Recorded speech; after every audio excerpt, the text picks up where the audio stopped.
Les nuits de France Culture, jusqu'à 6 heures du matin.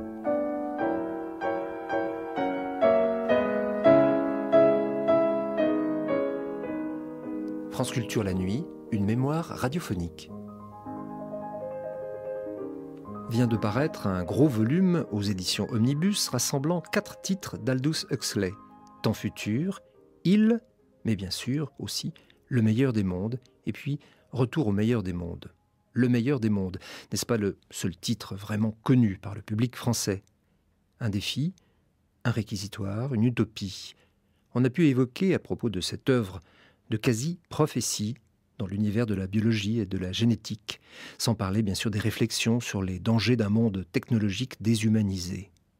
Veut-on une société parfaite, des gens heureux, seulement des génies? Question que se posait Aldous Huxley.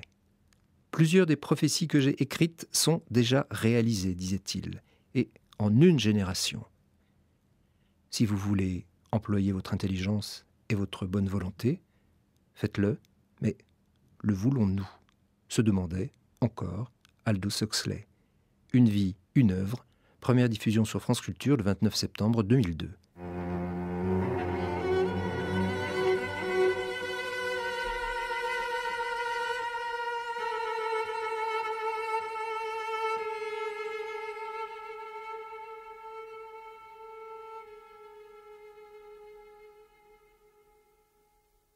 Être un homme complet, équilibré, c'est une entreprise difficile. Mais c'est la seule qui nous soit proposée. Personne ne vous demande d'être autre chose qu'un homme. Un homme, vous entendez? Pas un ange ni un démon. Un homme est une créature qui marche délicatement sur une corde raide, avec l'intelligence, la conscience et tout ce qui est spirituel à un bout de son balancier, et le corps et l'instinct et tout ce qui est inconscient, terrestre et mystérieux, à l'autre bout, en équilibre. Ce qui est diablement difficile. Et le seul absolu qu'il puisse jamais connaître est l'absolu du parfait équilibre, l'absolu de la parfaite relativité. Contrepoint, Aldous Huxley.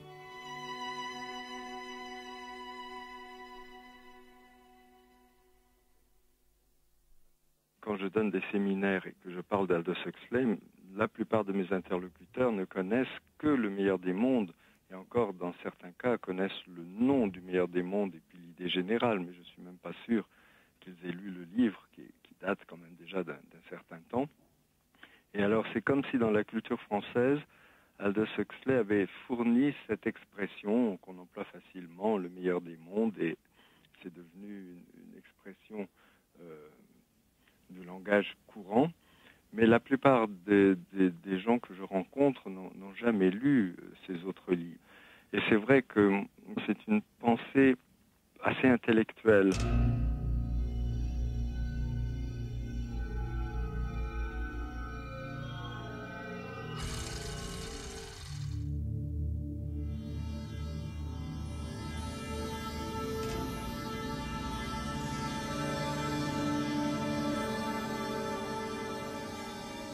Une vie, une œuvre, Aldous Huxley, par Lydia Ben-Yitzhak, réalisation Christine Berlamont.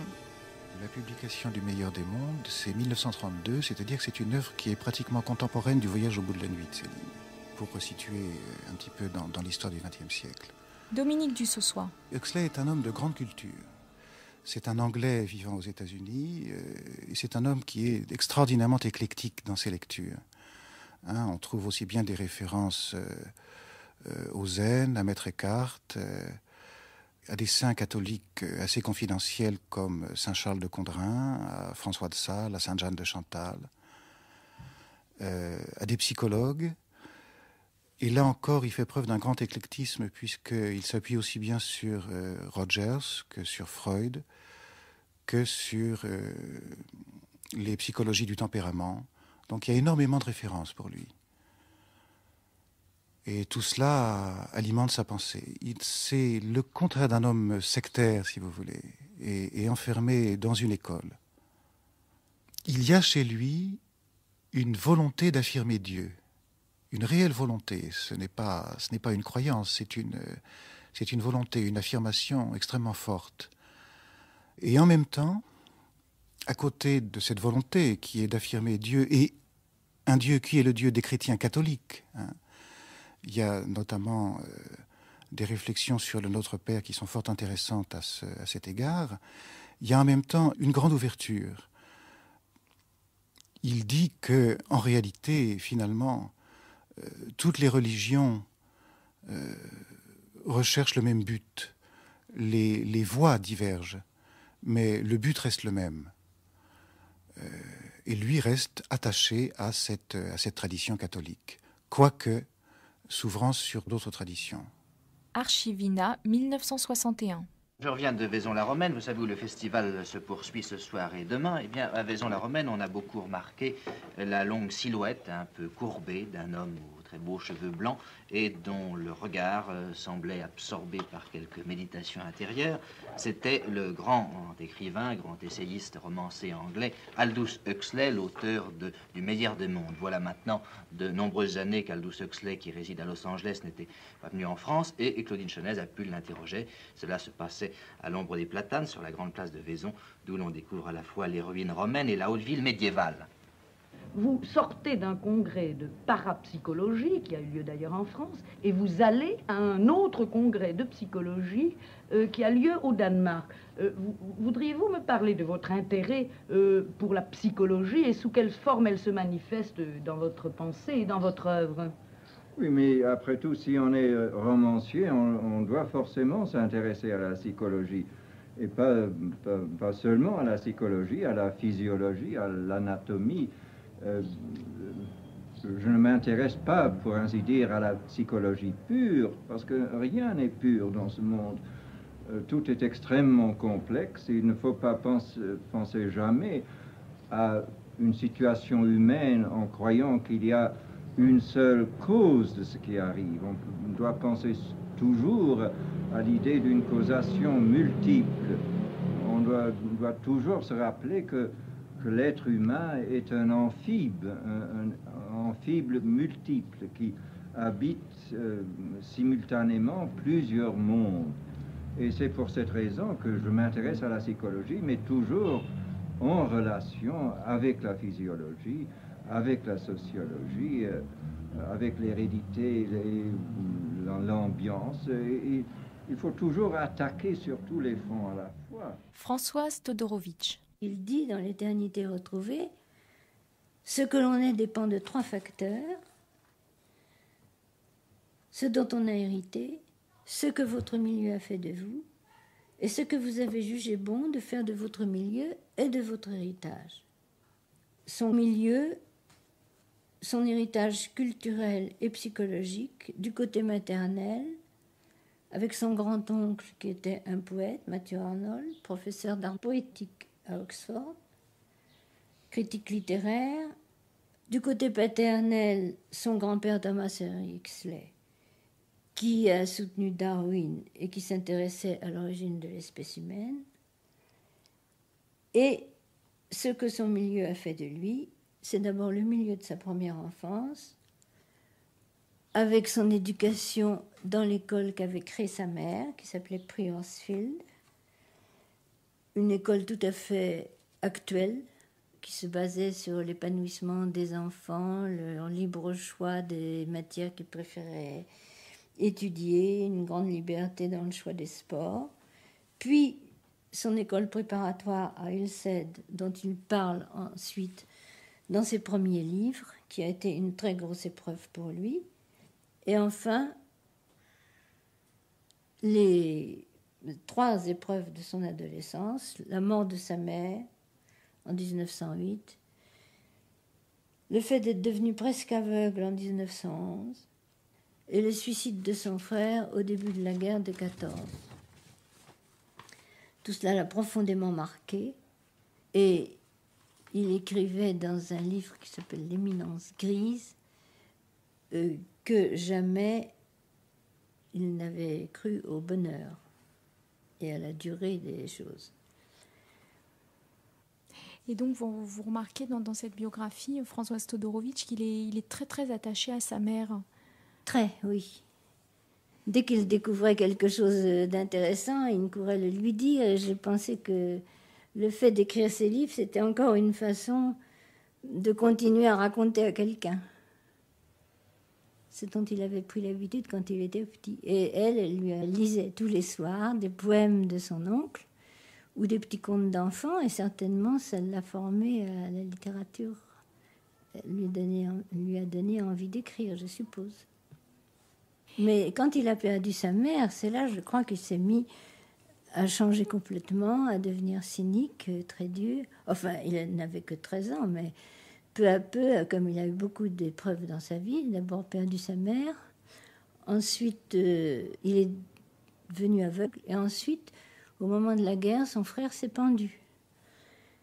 Son frère qui l'aidait énormément dans ses études parce qu'il y voyait très mal, et à Oxford, il l'accompagnait dans les cours et dans son travail. Et il s'est pendu parce qu'il aimait une jeune fille qui n'était pas de son milieu, et il avait peur qu'elle ne soit jamais acceptée. Bernard Béret.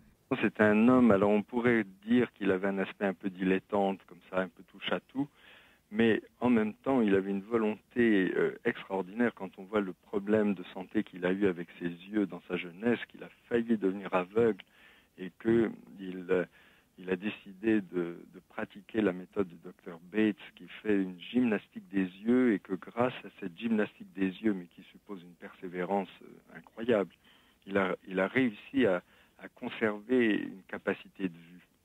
Il faut dire que pour un homme comme lui, s'il était devenu aveugle, ça aurait été vraiment catastrophique, disons. Donc c'est un homme qui avait à la fois cette légèreté du voyageur, de ne jamais plonger ses racines très profondes dans une terre, et en même temps cette force de volonté que je trouve assez admirable. C'était tout de même un intellectuel, un poète, mais intellectuel, et il avait du mal à être dans la réalité quotidienne, ça c'est certain. Et comment vous décririez sa personnalité ? C'était quelqu'un d'extrêmement critique vis-à-vis de lui-même et des autres, extrêmement observateur, toujours à la recherche d'une vérité, toujours contre. Il a écrit Le mode du penser du rien que. Il avait écrit lui-même qu'il avait constaté chez bien des hommes de science une tendance à accepter l'image du monde implicite dans les théories de la science comme un énoncé complet et exhaustif de la réalité. Il a toujours été contre ça, et contre toutes les formes de totalitarisme culturel, religieux, idéologique. Il prévoyait les dangers d'une science coupée de l'être, des racines de l'être. Et c'est pour ça qu'il a écrit ses livres, de reste prophétiques, si on peut dire, pour tâcher d'avertir des dangers. De reste, dans un de ses livres, il dit « Faites attention, il est déjà tard ». Il s'était intéressé à l'écologie. Il avait compris combien on allait,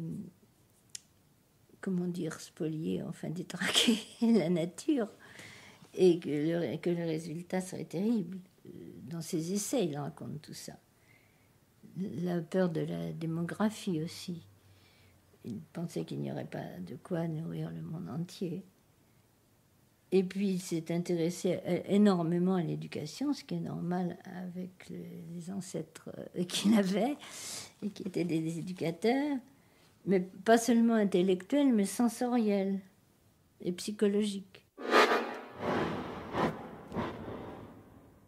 Il est incomparablement plus facile de savoir beaucoup de choses, par exemple sur l'histoire de l'art, et d'avoir des idées profondes sur la métaphysique et la sociologie, que de savoir personnellement, intuitivement, un tas de choses sur ses semblables, et d'avoir des relations agréables avec ses amis et ses maîtresses, sa femme et ses enfants. Vivre, c'est bien plus difficile que le sanskrit, la chimie ou l'économie politique. La vie intellectuelle, c'est un jeu d'enfant, ce qui explique pourquoi les intellectuels ont une tendance à redevenir enfants et à retomber ensuite dans l'imbécilité, et finalement, comme le démontre clairement l'histoire politique et industrielle des quelques derniers siècles, à devenir des fous homicides et des bêtes sauvages.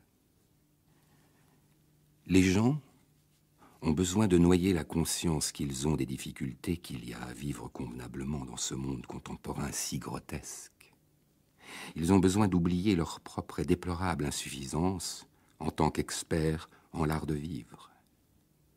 Les uns noient leur chagrin dans l'alcool, mais d'autres, encore plus nombreux, les noient dans les livres et le dilettantisme artistique. Les uns tâchent de trouver l'oubli d'eux-mêmes dans la fornication, la danse, le cinéma, la radiophonie, d'autres dans les conférences et les occupations scientifiques. Contrepoint. Un jour, j'ai rencontré un roman d'Aldous Huxley qui s'appelait Contrepoint, qui s'appelle toujours Contrepoint. Et j'ai lu, et le personnage qui représente l'auteur dans le livre m'a profondément séduit. Et du coup, je me suis mis à rechercher d'autres livres d'Aldous Huxley, jusqu'à ce que je trouve un livre qui venait de paraître il n'y avait pas très longtemps, qui s'appelle La philosophie éternelle, qui est une anthologie de textes mystiques, religieux, spirituels, philosophiques d'Orient et d'Occident. Et alors pour moi, ça a été une vraie révélation. Et ce livre-là, qui n'est pas très connu en France, ce livre-là a déterminé les enjeux de ma vie, les choix fondamentaux de mon existence, parce que dans ce livre-là, il cite en particulier une page des Upanishads. Ça illustre le fait que pour l'Inde, le fond de l'essentiel dans la vie, c'est de se brancher en quelque sorte sur le fond du réel. Vous savez, c'est une page où le père qui donne son enseignement à son fils lui dit « Et toi, mon fils, tu es cela, c'est-à-dire tu es l'arbre, tu es le sel, tu es tout ce qui existe si tu vas jusqu'au fond de toi-même. » Et c'est ça qui m'a donné envie de devenir moine, parce que je me suis dit, il faut que je trouve un art de vivre, une manière de vivre qui me permettrait de me brancher sur le fond du réel. Donc ce qui, moi, m'avait le plus frappé, c'était l'aspect philosophique, parce que Aldous Huxley écrit des romans, mais dans ses romans, c'est toujours pour soutenir une thèse ou une autre thèse, et il était très en avance sur son temps, très prophétique, il avait une vision à long terme des choses. Et moi, ce qui m'a frappé dans Contrepoint, ce qui a déclenché ma fin de lecture d'Aldous Huxley, c'était une certaine vision de l'humanisme. Une vision de l'humanisme qui correspond un peu à la vision des taoïstes, c'est-à-dire que l'humanité est faite de polarités qui doivent se féconder, se stimuler pour produire ce troisième terme extraordinaire qu'est l'être vivant. Alors moi, c'est ça surtout, c'est plus par le contenu philosophique que j'ai été frappé, que j'ai été séduit, que par la forme proprement littéraire du roman que je ne serais pas vraiment capable de vous expliquer.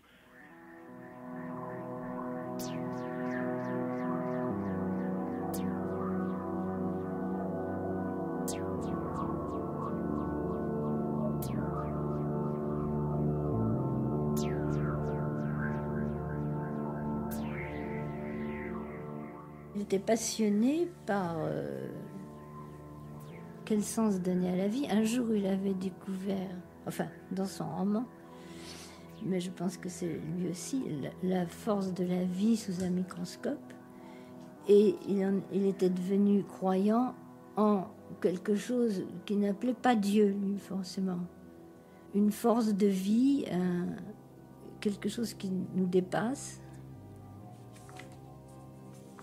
Il avait observé un jour, sous un microscope, la fécondation d'un ovule animal et constaté la lutte féroce des spermatozoïdes pour atteindre leur objectif, puis assisté, aussitôt après la fécondation accomplie, à la multiplication immédiate des cellules et à l'intérieur de chacune au mouvement continuel des granulations du protoplasme, semblable à de petits pois jetés dans l'eau bouillante.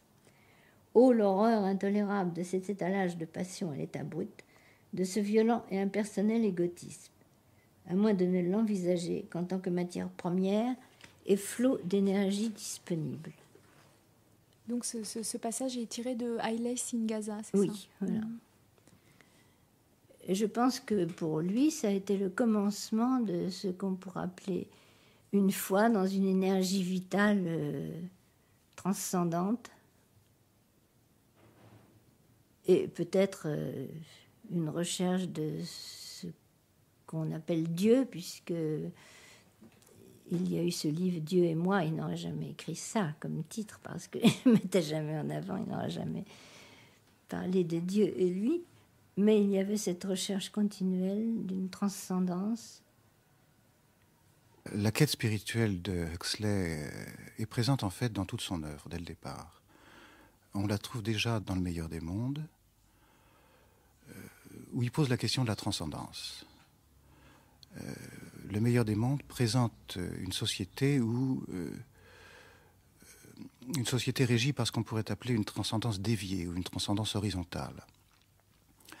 C'est-à-dire que les gens désirent des objets, ils sont dominés par l'idolâtrie, et la question de Dieu ne se pose pas vraiment dans ce livre. Mais la question de la transcendance est là, en permanence. Cela dit, Huxley, comment pourrait-on le présenter? C'est à la fois une forme de mystique, un catholique au sens le plus classique du terme, et un homme qui s'est beaucoup intéressé toute sa vie aux religions orientales. Donc la question de Dieu, la question de la vie spirituelle, la question de la transcendance permanent dans son œuvre, du début jusqu'à la fin. Et c'est également dans cet esprit qu'il a mené ses expériences sur les hallucinogènes. C'était pas du tout pour s'enivrer ou pour se défoncer, c'était vraiment dans le but d'une ouverture. Les drogues, la sexualité élémentaire et l'intoxication de masse, telles sont les trois voies les plus fréquentées de la transcendance vers le bas. Il y a beaucoup d'autres chemins, moins courus que ces grandes routes, mais qui ne mènent pas moins sûrement au même objectif infra-individuel. Il y a, par exemple, le chemin des mouvements rythmés, tellement fréquenté dans toutes les religions primitives. Aldous Huxley. Dieu et moi. Sa critique porte moins sur la religion en tant que rituel que sur la religion en tant qu'institution. C'est ce qu'il critique essentiellement. D'ailleurs, il y a chez lui une critique des institutions. Il considère l'État et la société comme des molochs, c'est le terme qu'il emploie, et la religion instituée elle-même. Il écrit quelque part que toutes les religions instituées font à peu près autant de mal que de bien.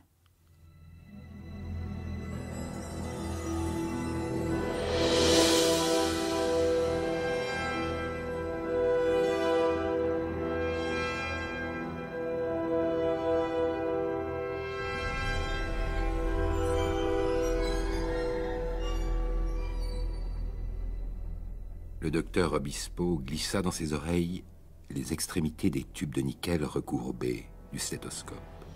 « Respirez à fond, dit-il, en appuyant la trompe de l'instrument contre la poitrine de Mr. Stoight. « Toussez encore, dit-il, plantant son instrument parmi les poils gris du mamelon gauche de Mr. Stoight.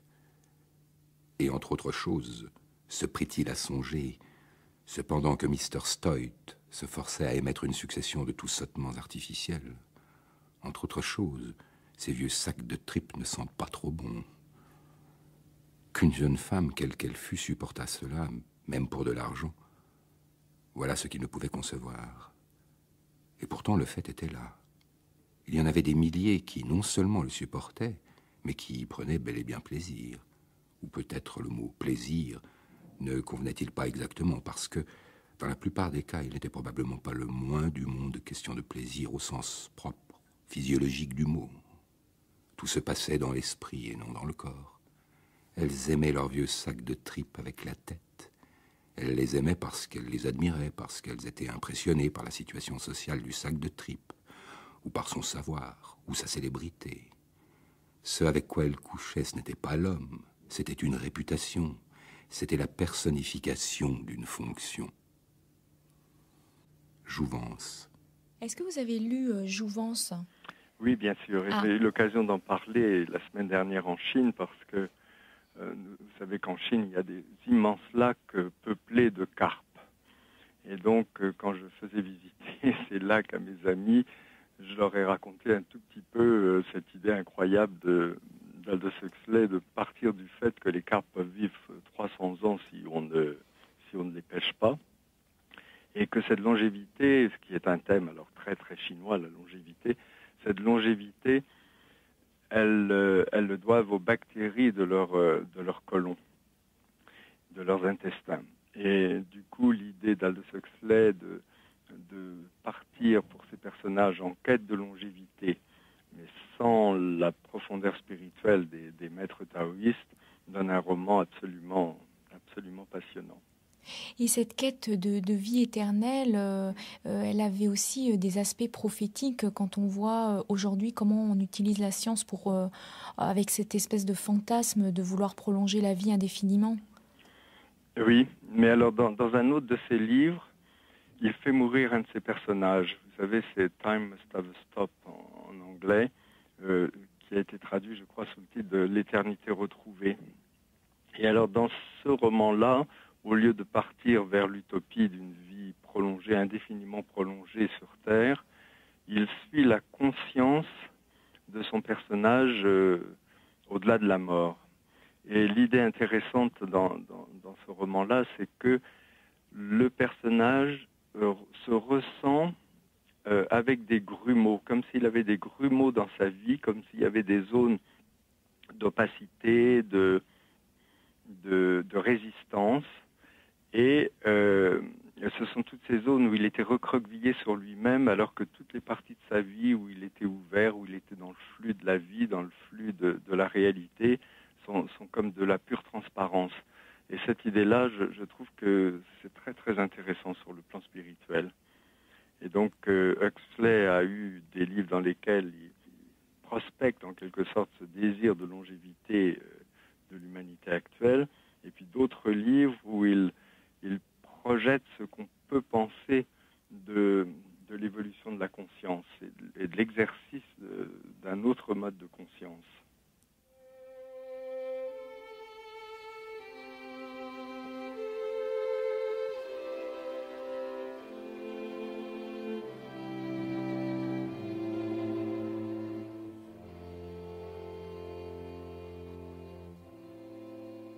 On peut déceler un certain nombre d'analogies entre Gide et Huxley.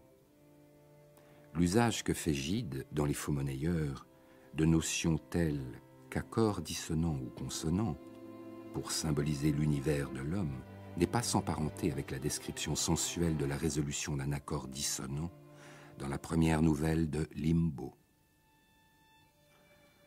La problématique d'Édouard dans Les Faux-monnayeurs, pourquoi ce qui est possible en musique ne le serait-il pas en littérature, est implicitement présente chez Huxley dès les premières œuvres. Contrepoint est déjà un aboutissement interne à l'œuvre du romancier. Il n'est pas indéfendable d'affirmer que tant pour Gide que pour Huxley, la musique constitue vraisemblablement le biais le plus susceptible de faire connaître les ressorts intimes de l'écrivain. Jean-Louis Coppers.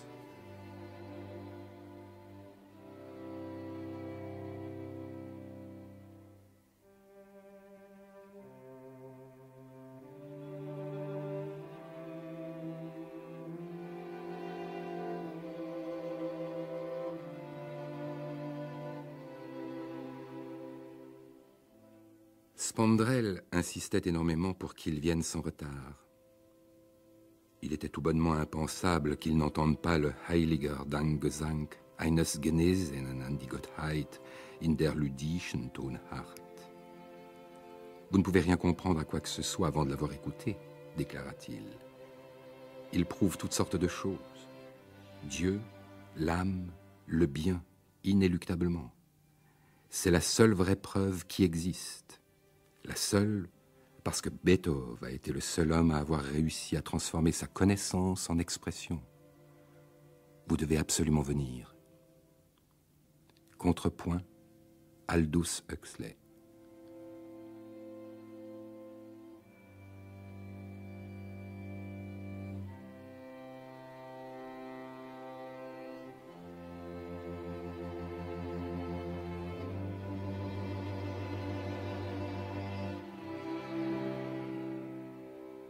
Pour lui, une dimension de l'existence qui dépasse la vie humaine normale se faisait sentir dans la musique. Et il aimait aussi la nature. Il habitait en Californie dans un lieu assez beau. Et donc il était sensible à la perception de la dimension du divin, du fondement du réel, comme lui dit. Il parle du fondement ultime du réel. Il en avait la perception à travers la nature, à travers la musique, peut-être plus qu'à travers les rites d'une religion organisée, oui. Alors on a l'impression qu'il est toujours à la recherche d'une perte de l'ego et par exemple ses expériences de prise de substances hallucinogènes étaient une manière aussi de s'éloigner un peu de son ego et de se poser encore cette question du réel et du temps. Oui, moi tout à l'heure vous avez dit éclectique, c'est pas vraiment le mot que j'emploierais parce que quelqu'un qui est éclectique picore ici et là, vous voyez des choses, alors que Aldous Huxley cherchait à approfondir au maximum. Et donc, il recherchait plutôt le fondement commun des différentes pensées plutôt que de simplement rester à la superficie des choses. Et alors, en ce qui concerne l'usage des plantes hallucinogènes, pour lui, c'était comme l'exploration des différentes modalités de la conscience. Il avait la perception que la conscience humaine est un phénomène tout à fait exceptionnel dans la nature et que nous n'en avons encore exploré que des domaines relativement simples. Et donc il pensait qu'à travers ces expériences, il pouvait commencer l'exploration d'autres niveaux de conscience. Et sans doute que les jeunes générations ne savent pas que le groupe de musique qui a eu sa célébrité, The Doors, a emprunté son nom au titre d'un de ses livres, les portes de la perception. Et donc, il a été dans ce domaine-là aussi quelqu'un d'une très grande ouverture, mais c'est sans doute l'aspect de sa vie qui aujourd'hui serait peut-être le plus controversé. Oui, lui-même avait emprunté ce titre à William Blake d'ailleurs. Oui, c'est une succession de citations dans les citations, oui, en effet.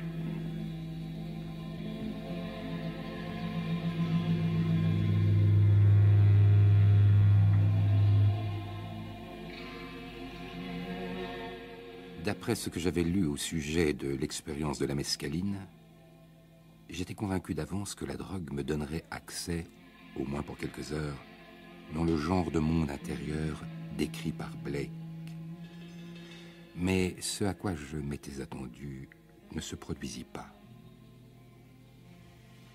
La modification qui eut lieu dans ce monde ne fut en aucun sens révolutionnaire. Une demi-heure après avoir avalé la drogue, j'eus conscience d'une danse lente de lumière dorée. Un peu plus tard, il y eut de somptueuses surfaces rouges, s'enflant et s'étendant à partir de nœuds d'énergie brillants qui vibraient d'une vie au dessin continuellement changeant. À un autre moment, la fermeture de mes yeux révéla un complexe de structures grises dans lequel des sphères bleuâtres et pâles émergeaient constamment, en prenant une solidité intense, et étant apparues, montaient sans bruit, glissant hors de vue. Était-ce agréable ? Demanda quelqu'un. Pendant cette partie de l'expérience, toutes les conversations étaient enregistrées au moyen d'une machine à dicter, et j'ai pu me rafraîchir la mémoire quant à ce qui a été dit. Ni agréable, ni désagréable, répondis-je.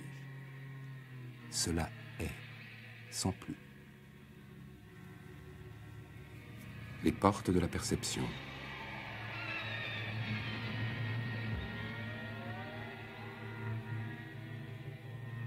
C'est une expérience qui a été importante pour lui, mais qui n'a pas été déterminante, si vous voulez. Il ne s'y est pas attaché, il n'en a pas fait une idole, en quelque sorte. Alors qu'on va trouver chez d'autres penseurs américains de la même époque, des années 50-60, un attachement quasi idolâtre au LSD. Pour lui, ça n'est pas le cas, absolument pas. De ce point de vue-là, on peut dire qu'il y a une sorte d'incompréhension de la part du mouvement hippie qu'il a surnommé Saint Huxley, et justement, en fait, l'ont assimilé à une sorte de militantisme pour la libéralisation des drogues, alors qu'en fait, ce n'est pas forcément sa position d'une manière très franche. Ce n'est pas du tout sa position. Les drogues ne sont qu'un moyen parmi tant d'autres de sortir de soi-même, d'aller au-delà de soi-même. Concernant la période justement où il a testé les hallucinogènes, il y a vraiment cette incompréhension parce qu'il a été vu par les militants hippies comme un chef de file en tant que tel. Ben oui, vous savez, les gens récupèrent toujours. Huxley était... On ne s'en rend pas bien compte en France parce qu'en France, Huxley, c'est Le meilleur des mondes et Les portes de la perception, deux livres séparés par 20 ans au moins, 20 ou 30 ans. Ou une vingtaine d'années, disons. Mais on ne se rend pas compte de l'extraordinaire magistère intellectuel qu'il a exercé aux États-Unis. C'était véritablement une référence là-bas.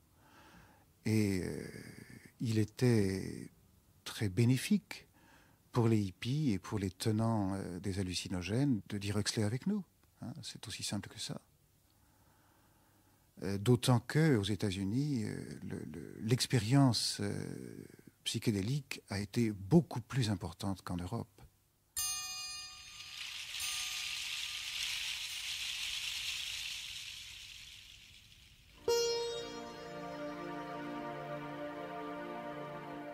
Et c'est avec 3 autres livres qu'il allait préparer chez la jeunesse américaine un terrain propice à la révolution psychédélique, 1960-1965, et au phénomène hippie, 1966-1968. Cette trilogie hallucinogénique se compose donc de 2 essais.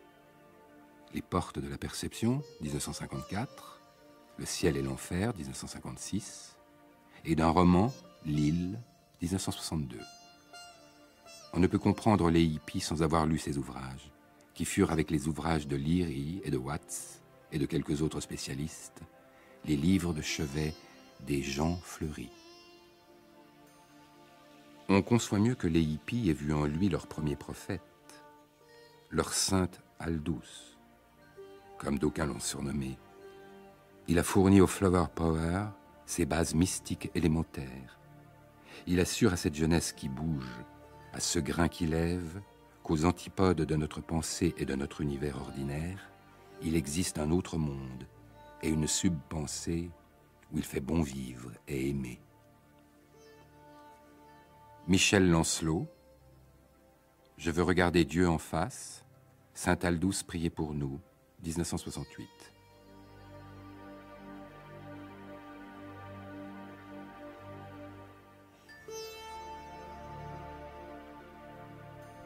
Quand il a pris de la drogue, c'était un petit peu pour comprendre comment ça se passait, sans se douter du mal que ça pourrait faire ensuite. Et puis, on s'est prévalu beaucoup de ce qu'il écrivait, de ce qu'il avait écrit pour s'adonner à la drogue d'une manière désordonnée, alors que lui le faisait comme expérience et toujours sous contrôle médical, juste pour essayer de comprendre quelque chose de l'esprit. Comment il a réagi justement quand il a été comme ça canonisé par le mouvement hippie, où il a été... Je ne sais pas s'il s'en est aperçu. J'ai l'impression qu'il est mort avant de comprendre vraiment les conséquences. Parce qu'il l'avait surnommé Saint Huxley. Oui, mais je ne pense pas qu'il l'ait... Enfin, peut-être... Il ne lisait jamais rien sur lui. On pouvait écrire tous les articles qu'on voulait. Jamais il n'a lu un compte-rendu d'un de ses livres, un article qui parlait de lui. Ça ne l'intéressait pas. Donc je pense qu'il a ignoré ça. Il n'aurait pas pu l'ignorer quelques années plus tard, mais il est mort en 63, le jour de la mort de Kennedy, du reste. Ce qui a fait qu'on n'a pas beaucoup parlé de lui ce jour-là.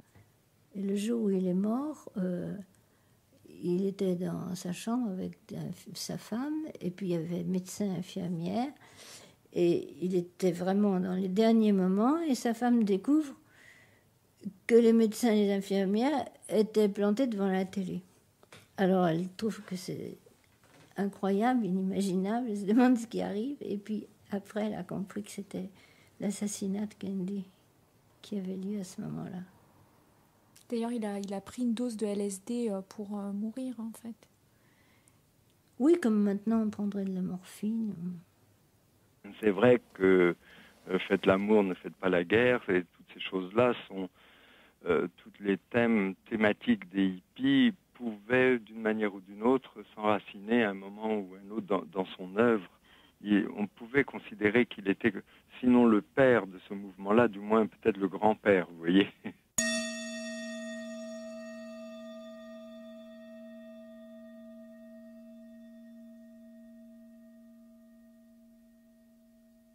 On lui a attribué des dons véritablement prophétiques. Même pour lui-même. Par exemple, dans Thème Must Have a Stop, qui est le roman central, celui qu'il préférait, il décrit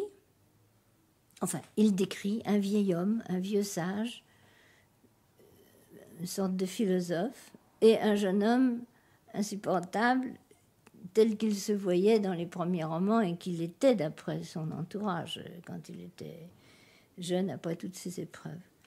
Il met ces deux personnages en vis-à-vis et il fait mourir le vieux philosophe auquel on sent qu'il attribuait ses idées, ce qu'il aurait voulu être. Il le fait mourir d'un cancer de la gorge où à la fin de sa vie il doit écrire sur des petits papiers ce qu'il veut dire. Eh bien Huxley meurt de la même façon.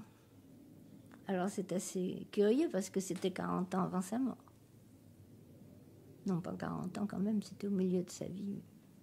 D'une manière générale, il était assez pessimiste par rapport à l'évolution de son siècle et en dehors de ses quasi-prophéties en matière de progrès scientifique, la plupart de ses essais sont plutôt inquiets. Par exemple, il était toutes les questions de démographie, de faim dans le monde le préoccupaient beaucoup. Oui, mais sur certains points, il était quand même lucide, ça correspondait à une certaine lucidité. Dans un de ses romans, alors je ne sais plus lequel c'est peut-être dans Jouvence, je ne sais plus, il parle du problème des déchets que l'on jette à la mer et de la pollution de la mer. Et il écrit ça à la fin des années 20, quand ce thème-là n'était absolument pas dans l'actualité. Or, aujourd'hui, les mouvements écologistes sont très préoccupés de la pollution de la mer provoquée ainsi, puis on voit bien les effets multiples. Donc, on peut dire qu'il avait une vision pessimiste de l'évolution des choses, mais dans beaucoup de cas, ce qu'il pressentait s'est réalisé. Mais il ne s'est pas identifié à cette seule image négative du monde parce qu'il voyait comment une vraie spiritualité peut métamorphoser le monde. Et donc, il était pessimiste sur l'évolution de beaucoup de choses dans la société, mais il n'était pas vraiment pessimiste sur l'avenir de l'homme, en quelque sorte. Et dans La fin et les moyens, il réfléchit aux moyens, justement, à mettre en œuvre éventuellement pour transformer la société. Son idée, c'est que tout ce qui serait grand parti, grande organisation ne peuvent pas vraiment être efficaces. Il faudrait partir par des petites cellules d'une douzaine de personnes qui fassent tache d'huile, mais de petites cellules en petites cellules, vous voyez. Et donc c'était une vision plus organique, en quelque sorte, de la vie sociale et de la vie politique que l'organisation pyramidale dirigée d'en haut. Comme de nombreux autres dans ma situation, je me déplaçais beaucoup au cours des quelques années qui suivirent, trouvant du travail où je pouvais. Je dois avoir nettoyé la moitié des toilettes de l'État.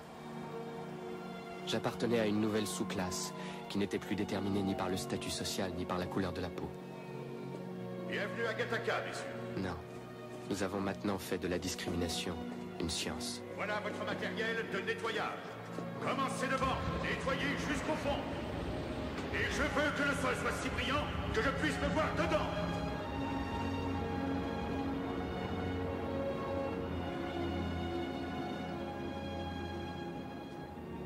Et vous, votre majesté, vous rêvez de l'espace? Viens par ici.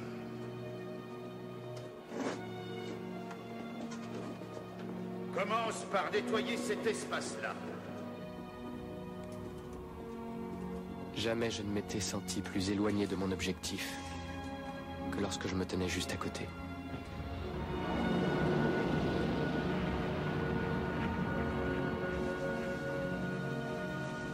Bienvenue dans le meilleur des mondes. Bien entendu, on ne se contentait pas de couver simplement des embryons. Nous prédestinons et conditionnons. Nous décantons nos bébés sous forme d'êtres vivants socialisés, sous forme d'alpha ou d'epsilon, de futurs vidangeurs ou de futurs. Il était sur le point de dire « futurs administrateurs mondiaux », mais se reprenant, il dit « futurs directeurs de l'incubation ». Plus la caste est basse, dit Mr. Foster, moins on donne d'oxygène. Le premier organe affecté, c'est le cerveau, ensuite le squelette. À 70% d'oxygène normal, on obtient des nains. À moins de 70%, des monstres sans yeux.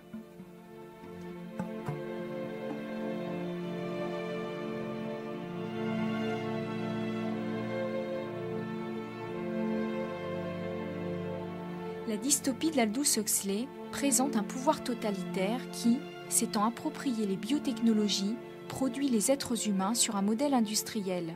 Les clones sont parfaitement conçus et conditionnés pour prendre leur place dans une société mère qui leur garantit l'adaptation totale, le bonheur par l'absence de désir insatisfait. Le récent film Bienvenue à Gattaca en est une pâle adaptation cinématographique, très édulcorée. La fidélité au roman paraîtrait sans doute trop crue. Les progrès des connaissances en génétique font à présent résonner singulièrement les idées d'Huxley et posent la terrible question: le meilleur des mondes serait-il techniquement et moralement envisageable aujourd'hui? Parmi les successeurs d'Huxley qui ont prolongé sa réflexion, on trouve ceux qui osent poser la question, comme le philosophe allemand Peter Sloterdijk, et ceux qui osent y répondre, les écrivains Michel Houellebecq ou Maurice Dantec. On en revient inexorablement à la définition de l'homme. Axel Kahn, généticien et membre du Comité national de bioéthique. J'ai lu Le meilleur des mondes bien avant d'être préoccupé par l'éthique dans le sens qu'on lui donne aujourd'hui. Je l'ai lu, je devais avoir 15 ou 16 ans. Mon père, philosophe, avait attiré mon attention sur deux livres essentiels pour lui et qui présentaient deux aspects du totalitarisme, qui étaient d'une part Le meilleur des mondes, The Brave New World d'Aldous Huxley, et d'autre part 1984 de George Orwell. Je ne suis pas sûr qu'à cet âge-là, j'ai vu toute l'horreur de la situation et du monde qu'il nous dépeignait. Je crois que c'est beaucoup plus l'aspect roman de science-fiction qui m'a étonné, beaucoup plus que cette vision d'un univers dont la noirceur est définie tout simplement parce qu'il refuse la diversité. L'ennemi est la diversité. La diversité est source de l'interrogation. L'interrogation est source de la contestation est source de la difficulté. Il faut le supprimer en faisant des êtres tous identiques, adaptés à leurs tâches. Mais cela, je l'ai vu des décennies après. Ce qui est tout à fait intéressant, c'est que la grande caractéristique réellement de la société de l'utopie d'Aldous Huxley est une société qui est soumise à un déterminisme absolu. Ce déterminisme, aujourd'hui, on dirait qu'il est génétique. Je pense d'ailleurs que quelque part, Aldous Huxley fait partie de la grande tradition des Huxley, des biologistes, hommes de lettres, très très férus du darwinisme et de sa version galtonienne, c'est-à-dire sa version eugéniste. La notion du déterminisme est quelque chose d'extraordinairement fort.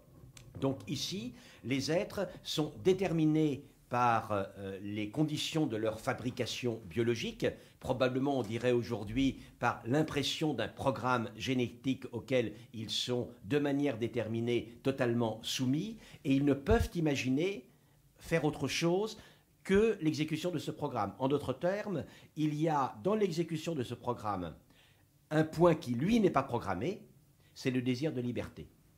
Aucun de ces êtres, depuis les alphas jusqu'aux epsilon, n'est programmé pour avoir le désir de liberté. Il est programmé pour faire parfaitement ce pourquoi il a été conçu. Yves Michaud, quand on relit Aldous Huxley en 2002, on a vraiment ce questionnement de savoir si il serait possible aujourd'hui de vivre ce meilleur des mondes. Je crois que c'est pas tellement si ce serait possible, c'est que d'une certaine manière, on va le vivre, ce meilleur des mondes. Ce qui m'a frappé, moi, quand j'ai relu le livre récemment, c'est qu'on aura à affronter, je dirais, le même type de problème. On ne leur donnera pas forcément ni la même solution, ni nous les vivrons de la même manière, mais on aura à affronter les mêmes types de problèmes. Alors, je donne un exemple qui m'avait beaucoup frappé dans le livre, c'est qu'à partir du moment où il y a une sorte d'engineering de la vie et un eugénisme, comme ça va probablement être notre cas, et c'est à mon avis aussi déjà notre cas, à ce moment-là, ça pose le problème d'avoir des coexistences de catégories humaines différentes selon justement les capacités des individus. Si vous avez la possibilité, par exemple, de choisir d'avoir vos enfants intelligents, beaux, génétiquement ayant certaines prédispositions, par exemple, forcément, ça crée des catégories hommes d'un certain type et puis, sans dire sous-hommes, hommes d'un autre type. Aldous Huxley a poussé encore plus loin cette logique-là en posant dans le fondement biologique des êtres humains les catégories de classe sociale. C'est-à-dire qu'il a transposé vraiment la structure de la société dans la fabrication même des êtres humains. Oui, parce qu'effectivement, dans les années 30, la question des classes sociales appréhendée notamment d'un point de vue encore marxiste ou même d'un point de vue nazi, puisqu'il y avait aussi des travailleurs et des dirigeants, par exemple, dans la représentation nazie de la société. Je veux dire, Huxley a effectivement réintroduit les classes sociales, disons, biologisé en quelque sorte les classes sociales. Mais ça, c'est, je dirais, l'application des paradigmes de la pensée sociale de l'époque, ou des pensées sociales héritées, par exemple, de Marx, dans le contexte d'Huxley. Mais on aurait plus ou moins la même chose, nous, sans forcément introduire le paradigme des classes sociales. Parce que, par exemple, imaginons, et à mon sens, c'est déjà le cas, imaginons des gens qui se sélectionnent pour être des sportifs. Forcément, vous créez une catégorie, peut-être pas une classe sociale, mais un groupe qui est le groupe des sportifs, le groupe de surhommes sportifs. Et donc, vous avez à l'intérieur de la société, biologiquement, une catégorie identifiable qui est le groupe des super sportifs. C'est d'ores et déjà le cas. Je veux dire, il y a pratiquement, aussi bien à cause de l'entraînement qu'à cause des traitements médicaux et notamment du dopage, aujourd'hui, les sportifs de haute compétition ne sont pas des hommes normaux. Donc ils sont déjà des surhommes au sein de notre société, ils forment une catégorie, et on peut imaginer que les choses non seulement vont se poursuivre, mais qu'elles vont empirer.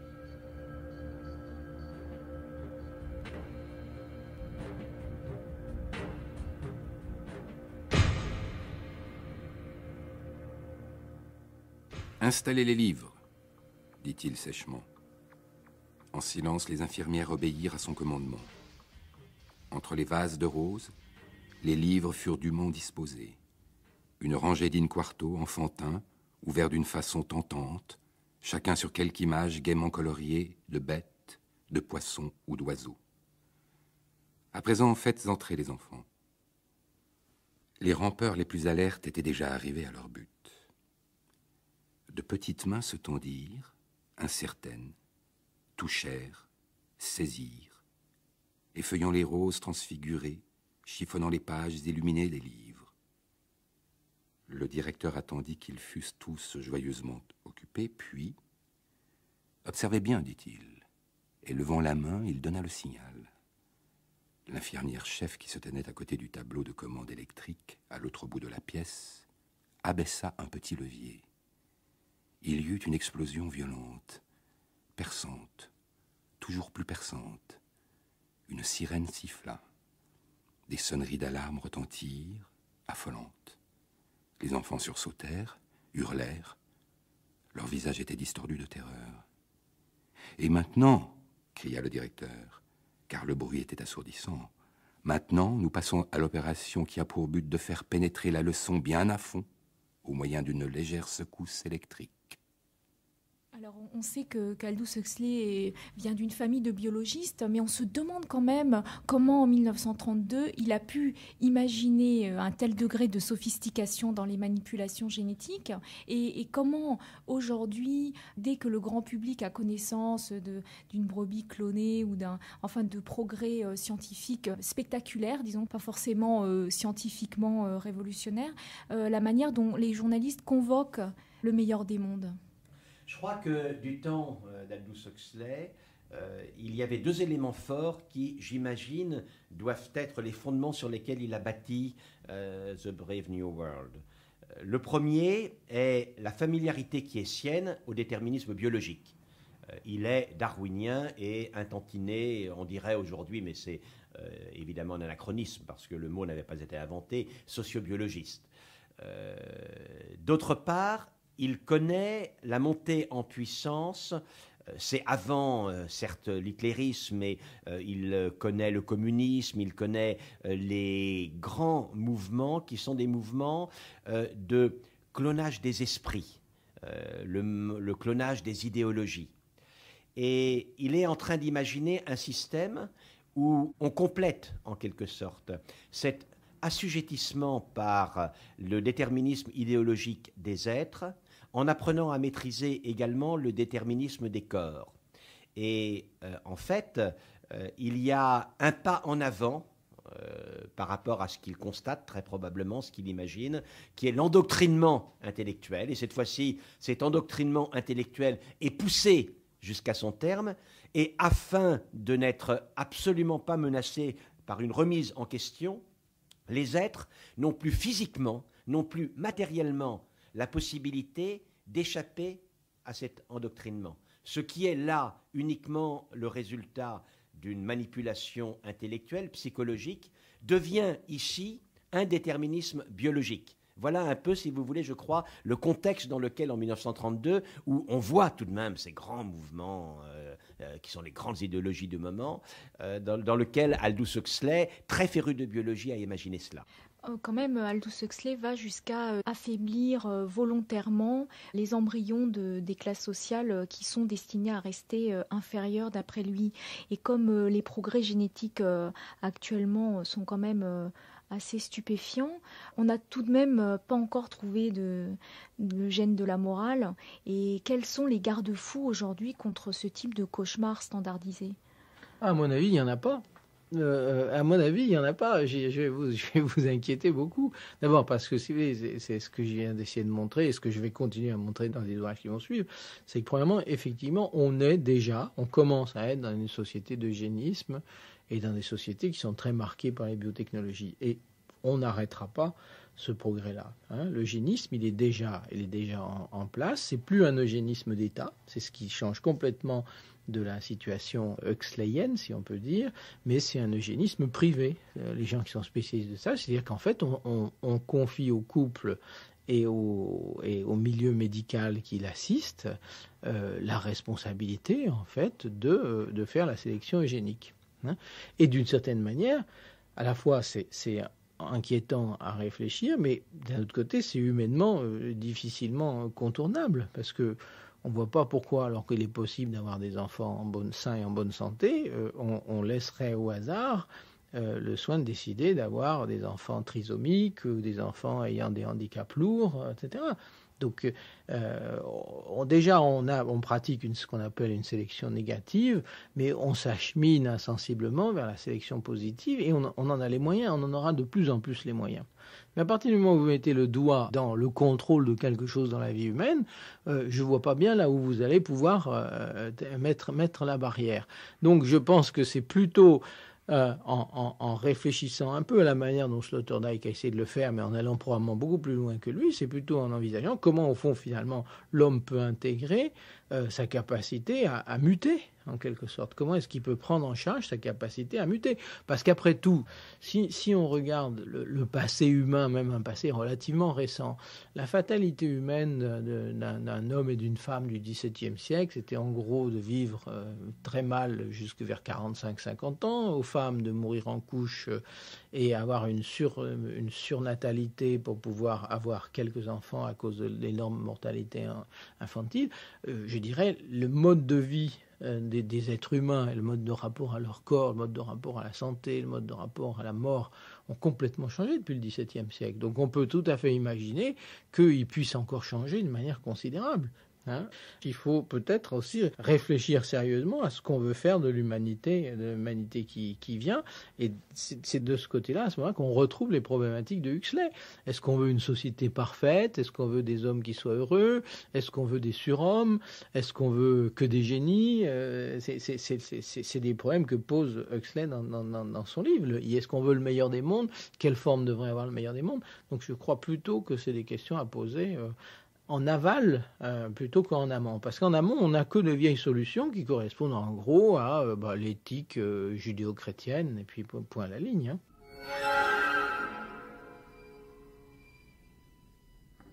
La domestication de l'être humain constitue le grand impensé face auquel l'humanisme a détourné les yeux depuis l'Antiquité jusqu'à nos jours. Le simple fait de s'en apercevoir suffit à se retrouver en eau profonde.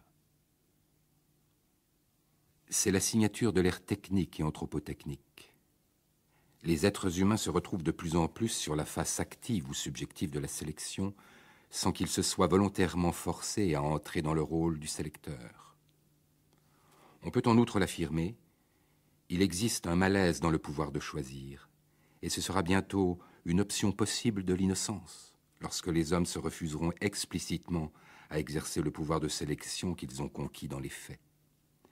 Mais dès qu'ils évoluent positivement dans un champ de puissance de savoir, les hommes font mauvaise figure lorsqu'ils veulent laisser agir à leur place une puissance supérieure, qu'il s'agisse du Dieu, du hasard ou des autres, comme dans le passé, du temps de leur incapacité.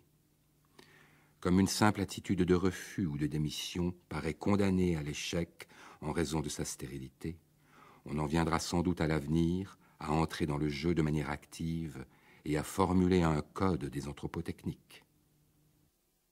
L'un des traits caractéristiques de la condition humaine est de placer les hommes devant des problèmes trop lourds pour eux, sans qu'ils puissent décider de ne pas y toucher en raison de leur poids. Peter Sloterdijk, Règles pour le parc humain. C'est précisément pour cette question que la conférence de Peter Sloterdijk, qui était intitulée « Règles pour un parc humain », avait fait bondir et beaucoup réagir parce qu'il expliquait que ces connaissances en biotechnologie, étant irréversibles, on ne pouvait pas revenir à une innocence et décréter qu'on s'en remettait à Dieu pour certains, au hasard pour d'autres, que c'était impossible. Mais la question est tout de même d'un certain asservissement d'une partie de la population humaine, puisque là, on pense vraiment en termes d'espèces, à l'échelle de l'espèce. Oui, alors, ce qui a été reproché à Sloterdijk, on a tout de suite agité. Donc, quand on parle d'eugénisme, on agite tout de suite l'idée d'eugénisme d'État, l'idée de nazisme, etc.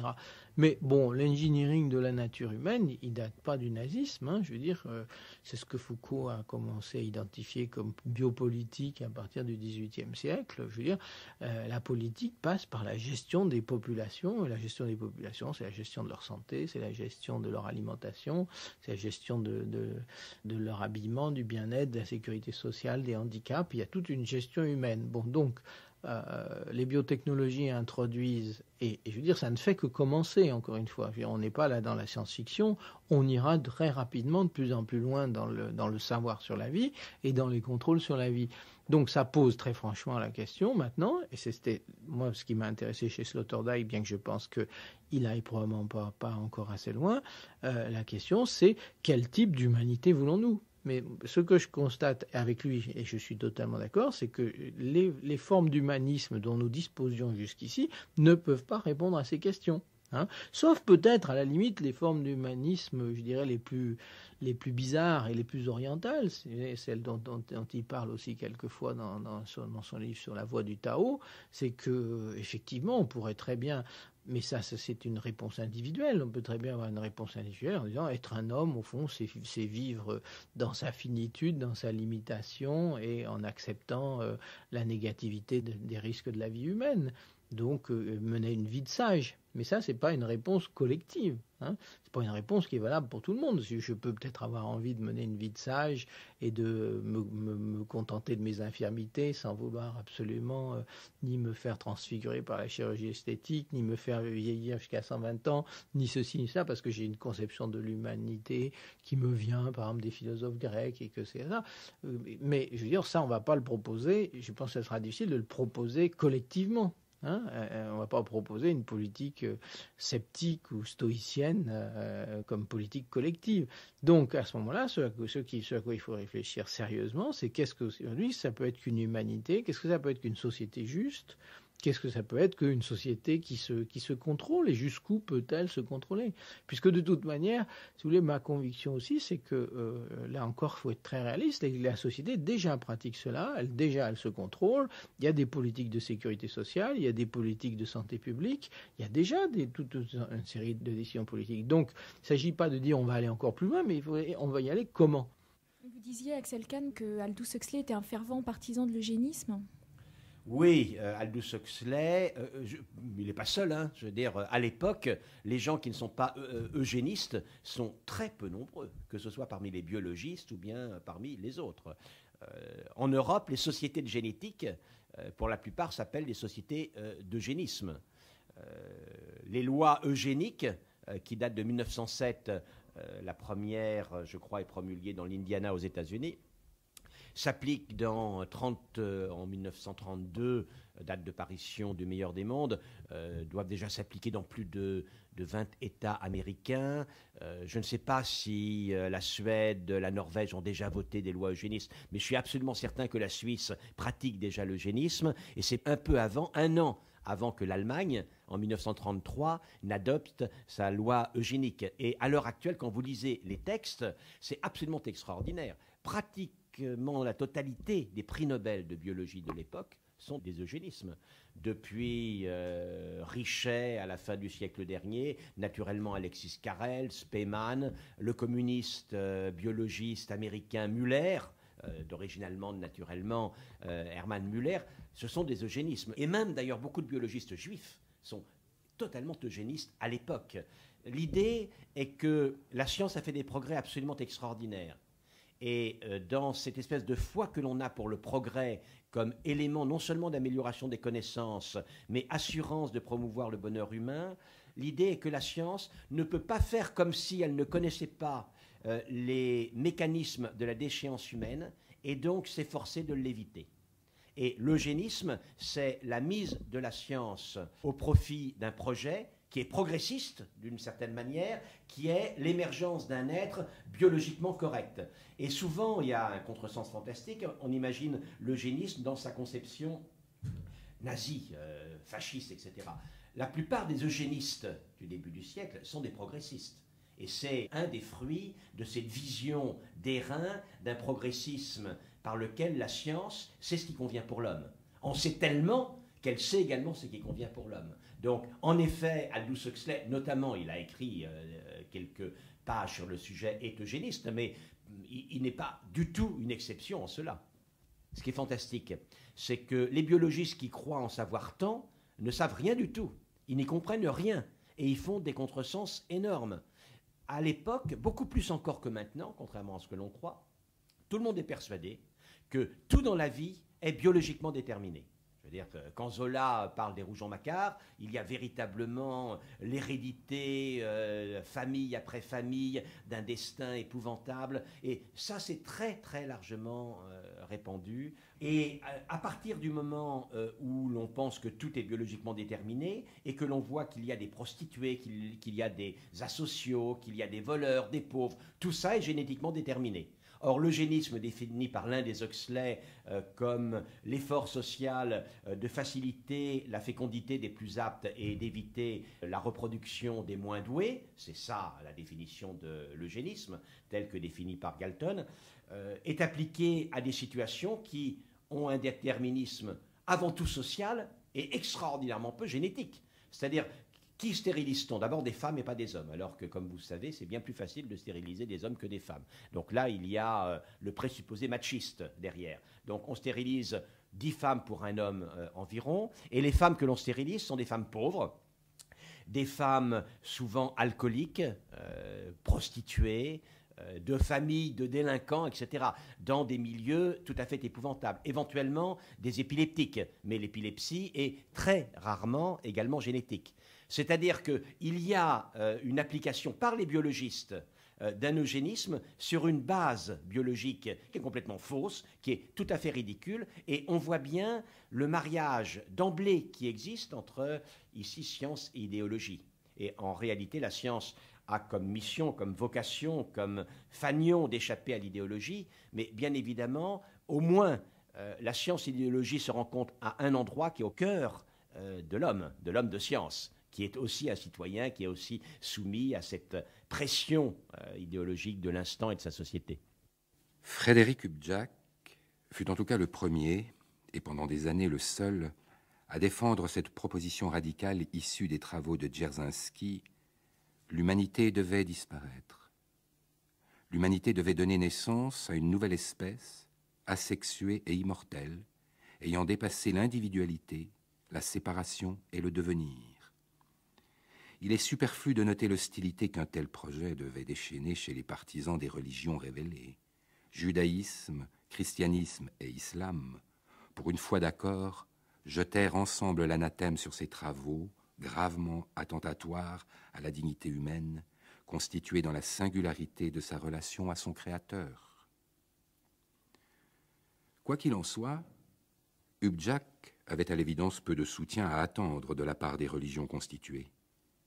Il est par contre plus surprenant de noter que les partisans traditionnels de l'humanisme réagirent par un rejet radical.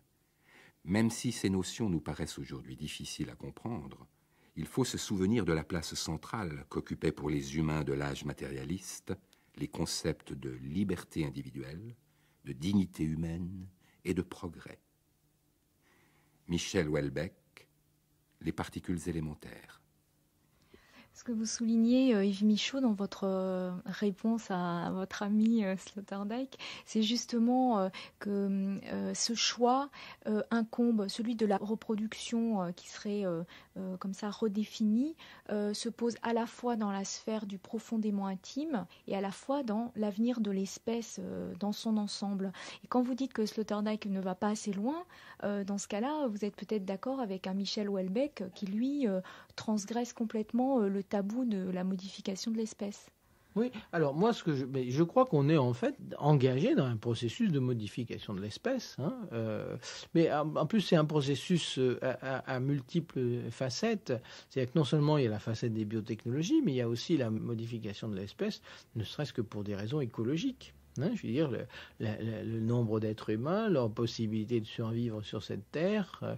Ce que Houellebecq, dans les particules élémentaires, pronostique, je veux dire, c'est un type de mutation qui, à mon avis, n'est pas inenvisageable. Ne serait-ce qu'une chose, par exemple, qu'il envisage, qui était déjà dans Huxley, c'est la dissociation de la sexualité et de la reproduction. Cette dissociation, elle a été en partie entamée avec la contraception, mais il est vraisemblable qu'elle va être accentuée avec les biotechnologies, puisque si on veut vraiment avoir des embryons parfaits, il faudra mieux les faire de manière artificielle que les faire au petit bonheur la chance. Donc, ce que diagnostiquait Huxley, à mon avis, a d'assez fortes chances on peut très bien imaginer que quand les gens voudront avoir des enfants, ils les voudront tellement bien et tellement parfaits qu'ils se confieront à la médecine, et puis quand ils voudront avoir du plaisir, ils font tout à fait autre chose. Donc, cette dissociation dont parle Houellebecq, à mon avis, elle a rien d'une fiction. Elle a juste... c'est cette phrase que je cite dans le livre du président de la République allemande, disant on va bientôt pouvoir dire à un enfant, non seulement nous t'avons voulu, mais nous t'avons voulu aussi parfait que tu es. Bon, donc à ce moment-là, jusqu'ici, le désir d'enfant était ce qu'il y avait de plus profond dans l'amour, mais maintenant on va le perfectionner encore, puisqu'on va y rajouter le zéro défaut. Donc c'est pas la peine à ce moment-là de s'y attaquer avec des méthodes encore artisanales. Les ovules qu'on vous a prélevés, Marie, ont été fécondés avec le sperme d'Antonio, votre mari. Après une présélection, nous nous retrouvons, comme vous le voyez, avec 2 garçons sains et 2 filles très saines. Naturellement, pas de prédisposition à aucune des plus graves maladies héréditaires. Il ne reste plus qu'à choisir le candidat le plus compatible. Tout d'abord, nous pouvons choisir le sexe. Y avez-vous réfléchi? Oh, nous voudrions que Vincent ait un petit frère, vous voyez, pour jouer avec lui. Bien. Vous avez spécifié des yeux noisettes, des cheveux châtains et la peau claire. J'ai pris la liberté d'éradiquer tout risque de préjudice potentiel tels que calvitie prématurée, myopie, alcoolisme et prédisposition aux dépendances, tendance à la violence, obésité, ce genre de choses. Nous ne voulons pas qu'il ait des maladies, certes, mais... Oui, nous demandions seulement si ce serait bien de laisser quelques petites choses au hasard. Vous voulez donner à votre enfant le meilleur départ possible? Faites-moi confiance, il reste déjà suffisamment d'imperfections. Non, votre enfant n'a pas besoin de fardeau supplémentaire. Et gardez à l'esprit que cet enfant est toujours vous. Simplement le meilleur de vous. Vous pourriez concevoir de façon naturelle 1 millier de fois et ne jamais atteindre un tel résultat. Voilà comment mon frère Anton vint au monde. Un fils que mon père considérait digne de son nom.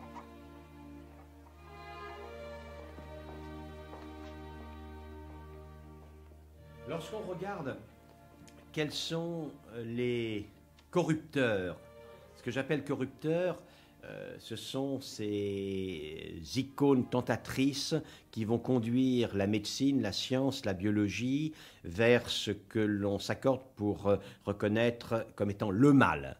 L'un d'entre eux, c'est la domination absolue des règles du marché sur tout autre. Aujourd'hui, si l'on veut conférer une valeur aux faits, aux gens, aux actions, on peut trouver, schématiquement, naturellement, 3 couples de référents. Le premier couple, c'est le couple de la véracité et de la fausseté, ou bien de la légitimité scientifique et technique. C'est vrai ou c'est pas vrai, c'est probable ou c'est pas probable. Ça, c'est du domaine de la science ou de la technique. Le deuxième couple, c'est du domaine de la rentabilité économique. C'est rentable ou c'est pas rentable. Le troisième couple, c'est celui du bien et du mal. C'est bien et c'est mal.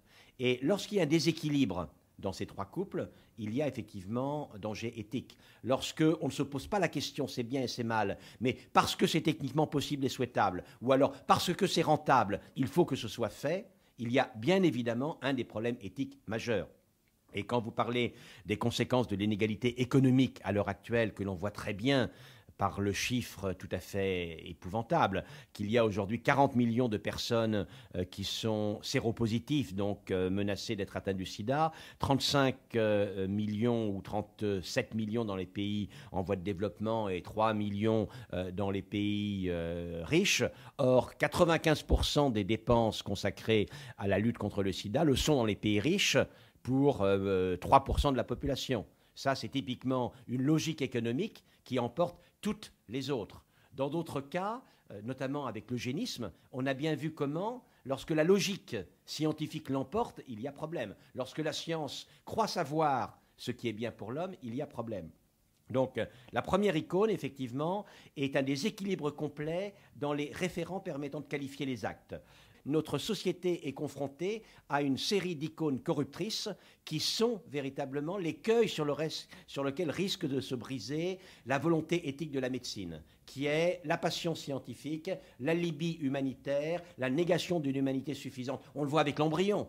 Très souvent, quand on veut expérimenter sur l'embryon, on commence à dire « il n'est pas si humain que ça, il n'est pas humain ». Et naturellement, le corrupteur qui aujourd'hui devient absolument fondamental, qui est le corrupteur du marché.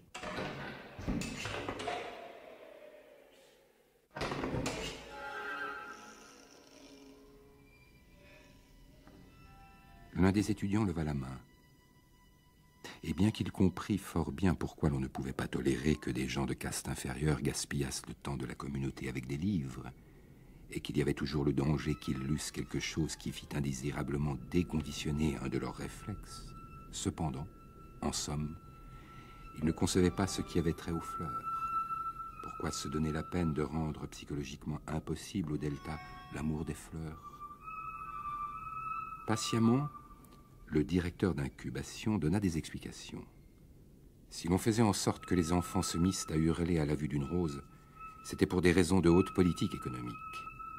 Il n'y a pas si longtemps, voilà un siècle environ, on avait conditionné les gammas, les deltas, voire les epsilon à aimer les fleurs en particulier et la nature sauvage en général. Le but visé, c'était de faire naître en eux le désir d'aller à la campagne chaque fois que l'occasion s'en présentait, et de les obliger ainsi à consommer du transport. Et ne consommaient-ils pas de transport? Demanda l'étudiant. Si, et même en assez grande quantité, répondit le directeur d'incubation. Mais rien de plus. Les primes verts et les paysages, fit-il observer, ont un défaut grave. Ils sont gratuits. L'amour de la nature ne fournit de travail à nulle usine. On décida d'abolir l'amour de la nature, du moins parmi les basses classes, d'abolir l'amour de la nature, mais non point la tendance à consommer du transport. Alors, la conduite à risque fait partie de la liberté humaine. On parlait tout à l'heure de la vision des eugénistes d'un déterminisme absolu, déterminisme psychologique, déterminisme des corps, le clonage étant la réunion du clonage des esprits plus le clonage des corps, c'est lui que met en exergue Aldous Huxley. Il y a également, par rapport à cela, une espèce de révolte individuelle. Moi, je ne serai pas déterminé. Moi, je serai rebelle à toute contrainte. Et la contrainte hygiéniste est une contrainte importante. Vous savez, on le voit chez les homosexuels éventuellement, mais je ne sais pas si vous fumez, madame, mais on le voit chez tant de fumeurs qui savent parfaitement que rien n'est aussi mauvais pour la santé que fumer et qui néanmoins disent « ma liberté, le sachant, est néanmoins de fumer ».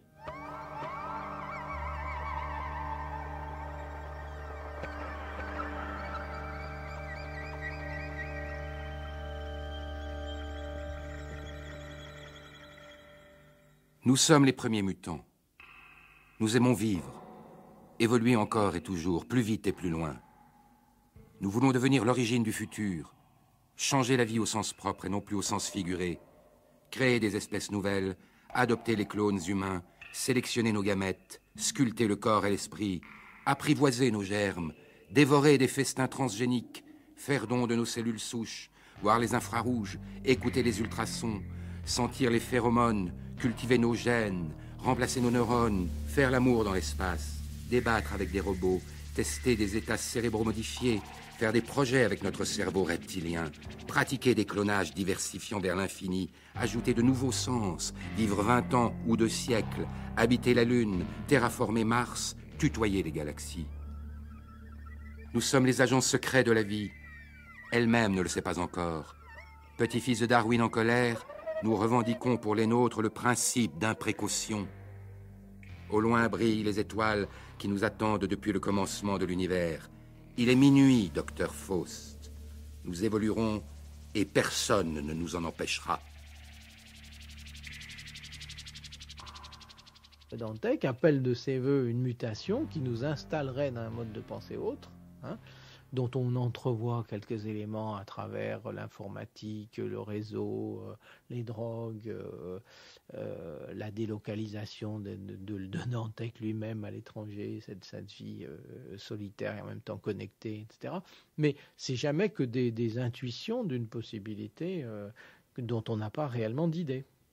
Donc on est pratiquement toujours obligé, si vous voulez, quand on essaye d'avancer une pensée de la mutation, on est toujours obligé finalement à un certain moment de se confier à un acte de foi qui nous dira, au fond, on pourra penser autrement et donc on aura des solutions différentes à des problèmes qui poseront probablement eux-mêmes dans des termes différents, mais on est obligé toujours de faire cette conjecture-là. On ne peut pas, sauf à ce moment-là, entrer effectivement dans la science-fiction, mais une science-fiction qui va jusqu'où elle peut, si vous voulez, avec les catégories dont elle dispose. Mais là, on est quand même dans le comble du paradoxal, Yves Michaud. C'est-à-dire que par volonté de maîtriser l'aléatoire, par volonté d'aller creuser jusqu'au fin fond du génome humain et de le contrôler, on finit par arriver à un nouvel être qui alors serait un inconnu total. Oui, c'est ça. C'est-à-dire que la volonté de contrôle se traduit par, non pas la volonté de contrôle, mais l'impossibilité de régler les problèmes de contrôle mène à une prise de risque maximale. C'est pas forcément étonnant.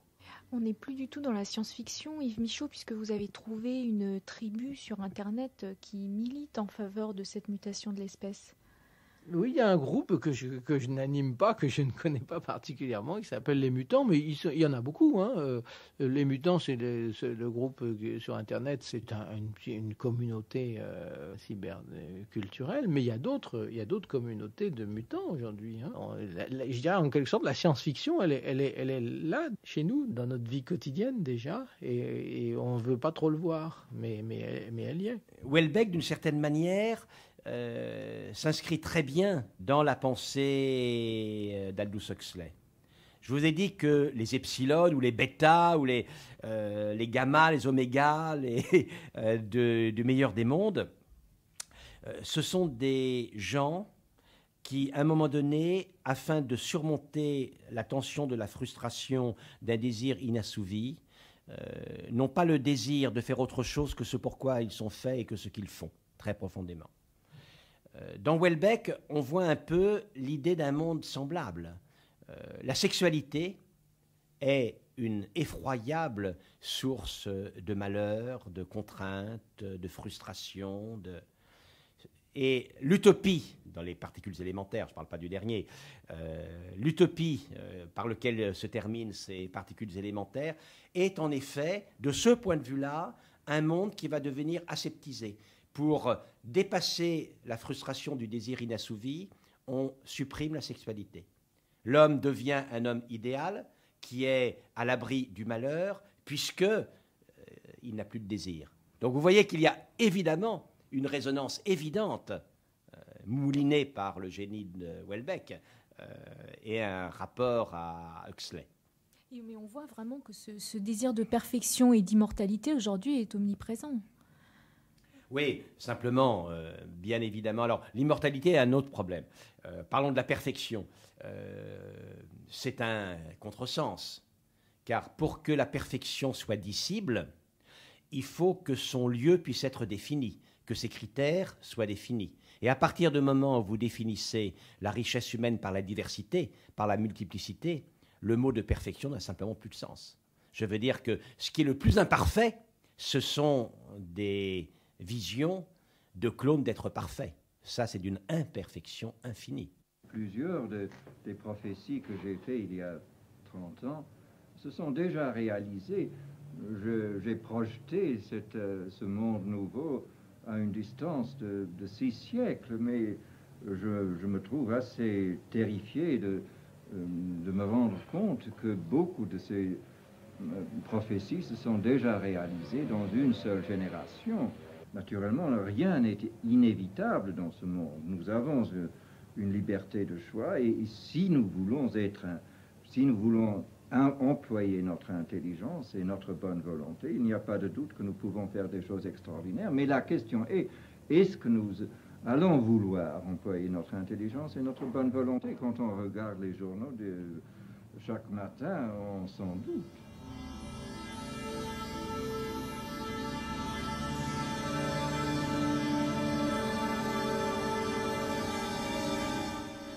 C'était Aldous Huxley, Une vie, une œuvre, avec Françoise Todorovitch, psychanalyste et auteur d'une biographie d'Aldous Huxley aux éditions Salvator, Dominique Dussossois, traducteur de Dieu et moi, édité au Seuil, Yves Michaud, auteur de Humain ni humain, trop humain chez Climat, Axel Kahn, généticien et membre du Comité national de bioéthique, et Bernard Béret. Remerciements à Jean-Louis Keupers et à Philippe Perdrizet, Archivina Catherine Louis, lecture Philippe Maurier-Genoux, mixage Delphine Baudet, une émission de Lydia Benitzrak réalisée par Christine Berlamont.